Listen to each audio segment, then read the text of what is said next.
1st September 1944. The date slipped like a blade through the fog rolling over the eastern Prussian fields, carving itself into the memory of a young Wehrmacht soldier named Jakob Reiser, long before he understood why the day would mark the beginning of the end of his belief in the war he had been raised to trust. The morning smelled of damp soil and burning engine oil from the transport convoy that had stopped near the abandoned rail junction. Jakob stood beside a rusted signal post, staring at the distant tree line while the wind carried whispers of artillery from somewhere too far to see, yet too close to ignore. He was 23, trained, disciplined, and molded into the figure of the ideal German soldier, but something in him had begun to fracture months earlier, when the Eastern Front had transformed from a battlefield into a graveyard stretching endlessly in every direction. What he saw, what he heard, what he learned from broken, half-burnt documents scattered in retreating headquarters, these had already started tearing at the seams of his loyalty. But on this morning, he would be asked to join a mission that was not officially recorded, not acknowledged by any branch of the Wehrmacht or any file in Berlin. It was the kind of mission whispered only between officers who kept secrets for a living. He was summoned by Hauptmann Vogel, a man whose immaculate uniform contrasted sharply with his hollow eyes. Vogel worked for the Abwehr once, or so the rumors claimed, then the SD, perhaps the Gestapo, perhaps both. No one knew. He stood with a folder tucked under his arm, tapping it against his ribs as Jakob approached. Before speaking, Vogel looked around as if the trees were informants. When he finally extended the folder, Jakob noticed the seal, an eagle without swastika, a mark used only for files belonging to an intelligence division so obscure that even most officers doubted its existence. Inside the folder were faded photographs of Japanese diplomats, German envoys, and military technicians standing beside crates marked with characters Jakob couldn't read. Vogel spoke with a quiet authority that felt rehearsed. He explained that remnants of a secret German-Japanese technology exchange had begun to unravel. The alliance between Berlin and Tokyo had been built on mutual distrust, and now the war was tilting. Some shipments had never reached their destination, some scientists had disappeared, and among them was a man named Dr. Kenji Ando, a Japanese physicist who vanished somewhere between Manchuria and a hidden German facility in occupied territory. Berlin wanted him found before the Soviets did. Jakob listened, unsure why a simple infantryman was being told any of this. Vogel explained it bluntly. "You understand silence," he said. It was meant as praise, but Jakob felt it as a warning. He was ordered to accompany a small unit into a forest on the edge of an evacuated village where radio intercepts suggested that Ando or someone connected to him had been hiding. Their task was not to apprehend, not to interrogate, but simply to locate and signal. Other forces would take over. Other forces always did. Jakob joined the squad at dusk, moving into the forest with muted steps, the moon glinting off the metal clasps of his field pack. He sensed immediately that something was wrong. The forest felt too cold, too silent, as if the wind itself had retreated in fear of what lay deeper inside. Their radio operator carried a frequency list allegedly captured from a Japanese courier. One frequency transmitted a repeating pulse, steady as a heartbeat, but when they triangulated it, they found only a burned-out wooden cabin surrounded by footprints that led nowhere. Inside, Jakob noticed pages of charred research notes written in German and Japanese. What survived the fire carried unsettling diagrams, cylindrical devices smaller than a human forearm, marked with radiation symbols he recognized only from training lectures that never went into detail. He felt a chill. He knew Germany and Japan shared advanced military research, but this looked different. Portable, covert, destructive in ways he couldn't articulate. Vogel's shadow fell across the pages as the Hauptmann entered silently, as if appearing out of the smoke. When he gathered the papers, he gave Jakob a peculiar glance, half suspicion, half curiosity, as if wondering whether the young soldier understood what he was really seeing. The squad followed a trail of disrupted foliage behind the cabin to a deeper ravine where a derailed, narrow-gauge supply cart lay tipped on its side. Its metal seams were broken from the inside, not by impact. Whatever escaped had done so with force. Jakob examined the earth. No blood, no bodies, no signs of struggle, only separation. Whoever or whatever was transported inside had fled with calculated urgency. As darkness thickened, they decided to camp in a clearing, but sleep came only to those capable of ignorance. Jakob lay awake listening to distant mechanical hums echoing across the forest. It sounded like failing power generators, the kind he had heard near research outposts the Wehrmacht didn't acknowledge publicly. At dawn, they resumed their search, moving toward the source of the hum, and soon found a steel hatch buried beneath roots and soil. It bore the same strange symbol from the folder, a facility, hidden, concealed before the retreat, abandoned only partially. The hatch led to a corridor deep underground, illuminated by flickering amber bulbs. Jakob felt something shift in the air, a metallic bite that hinted at radiation or chemical residue. It was here that he saw the first indication of what the German and Japanese scientists had been doing. Chambers lined with thick glass windows contained mechanical prototypes unlike anything he had seen outside secret installation rumors. Compact jet systems, pulsed energy apparatuses, and something resembling a crude guidance device capable of controlling blast output within meters. Ondo's presence was everywhere. His notes, diagrams, and calculations covered entire tables. Many pages were crossed out violently, as though erased by panic.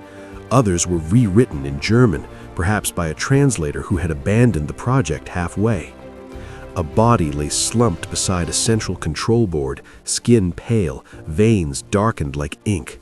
There were no visible wounds, no bullet holes, just the stillness of someone who died breathing poison. Jakob recognized the uniform, a German scientist. His hand still clutched a notebook containing equations that shifted Jakob's stomach when he realized they pertained to directional energy dispersion. He didn't understand the numbers, but understood the gravity. This was not ordinary weapons research. This felt like desperation. It felt like the last frantic attempt of a collapsing regime trying to bargain with fate. The squad moved deeper, searching room by room, until they found a locked cell reinforced with riveted steel. Behind it sat a man with disheveled hair and a fractured expression, his wrists bruised by restraints that no longer held him. He lifted his eyes slowly, revealing the unmistakable features of Dr. Kenji Ondo. But he didn't look like a captured scientist. He looked like someone who had seen too much, someone who wanted to forget, but no longer could. Jakob knelt beside him, offering water. Ondo drank with trembling hands. Vogel questioned him harshly, accusing him of sabotaging the facility, destroying data, and escaping with sensitive materials. Ondo said nothing at first, then murmured that the weapon they were trying to build would have doomed whichever side used it. Not by destruction, by contamination, by consequences that would unfold slowly, invisibly, eating away life over years. It wasn't a bomb, it was a curse. Vogel dismissed the explanation as delirium, but Jakob felt the sincerity in Ondo's tone. The scientist insisted he tried to stop the project, that he burned what he could, that he fled only after realizing that both Tokyo and Berlin would sacrifice entire cities to test the device if defeat came too close. He said the Soviets were already aware of the project through a double agent within the German research division, and that they too were coming. Before Vogel could respond, the lights flickered violently, and the distant rumble of shifting metal echoed through the corridors. The Soviets were not approaching, they were already here. The squad scrambled out of the underground structure as artillery shells cracked the forest canopy. The ground shuddered. Jakob helped Ondo climb through the collapsing hatch before it caved in behind them. Smoke billowed upward as Soviet infantry emerged through the trees, firing without hesitation. The next hours blurred into chaos. Jakob pulled Ondo through the forest under suppressive fire, while Vogel ordered a fighting retreat to the ridge. The squad devolved into panic. Men shouted, bled, collapsed. Jakob found himself separated, crawling beside Ondo toward a ravine where exposed rock offered shelter from bullets slicing overhead. The scientist's breath hitched, not from exhaustion alone, but from dread. He clutched Jakob's sleeve and whispered that the Soviets wanted the research more desperately than Germany ever did. They believed such a weapon could redraw post-war boundaries without a single shot. They would not kill him, they would take him. And that, he said, was worse. Jakob had been trained to obey, to complete missions, to clamp down on emotion, but something broke inside him that morning. He realized he no longer fought for victory, no longer cared for the ideologies etched on posters and shouted during rallies. He fought to stop something irreparable from falling into new hands. He fought for what remained of his conscience. Together they retreated toward an abandoned rail line that stretched toward the mountains. Behind them, Vogel's men continued to resist, but radio bursts confirmed their fate. One by one, their signals went silent. As Jakob and Ando reached the rail line, distant aircraft droned overhead. Not Soviet, American. The Allies had been monitoring strange radio anomalies near this region for months. They too knew something was hidden here. Jakob helped wave down a reconnaissance group after nearly being shot on sight. He surrendered immediately, urging them to take Ando into protective custody. The Americans hesitated, but recognized Ando from intelligence briefings. They had been searching for him too. They airlifted the scientist while Jakob watched from the mud, uncertain whether he would be executed, imprisoned, or forgotten. He was interrogated for months, passed between intelligence officers who asked questions about technologies he barely understood. Jakob recounted everything: the facility, the weapons design, the documents consumed by fire. His statements were recorded, sealed, and buried in wartime archives. He was eventually sent to a POW camp where he spent the remaining months of the war listening to rumors about Soviet recovery teams sifting through the rubble of the hidden facility. No one knew whether they found anything. No one ever told him. But at night, Jakob dreamed of diagrams etched with radiation symbols and equations that spiraled into the unknown. When Germany surrendered, Jakob was released. He disappeared into civilian life, carrying with him the invisible weight of what he witnessed. Ando, now under American protection, vanished into classified research programs that altered the course of early Cold War technology. Some whispered he helped dismantle what remained of the German project. Others whispered he continued it under another flag, attempting to perfect what once horrified him. Only one document surfaced decades later, a declassified American memo dated 1946 confirming that a Japanese physicist had provided intelligence warning of a conceptually catastrophic device developed jointly by Axis scientists near the war's end.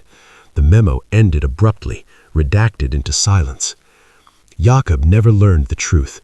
He died in obscurity many years later, leaving no memoir, no testimony beyond the fragments recorded by interrogators.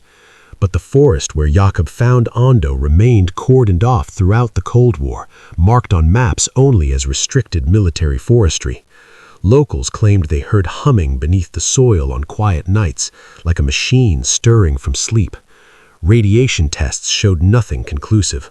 Archaeological teams were denied access. And yet, for those who studied the intelligence battles of World War II, Jakob's story resurfaced occasionally in classified briefings about unconventional research projects lost to history.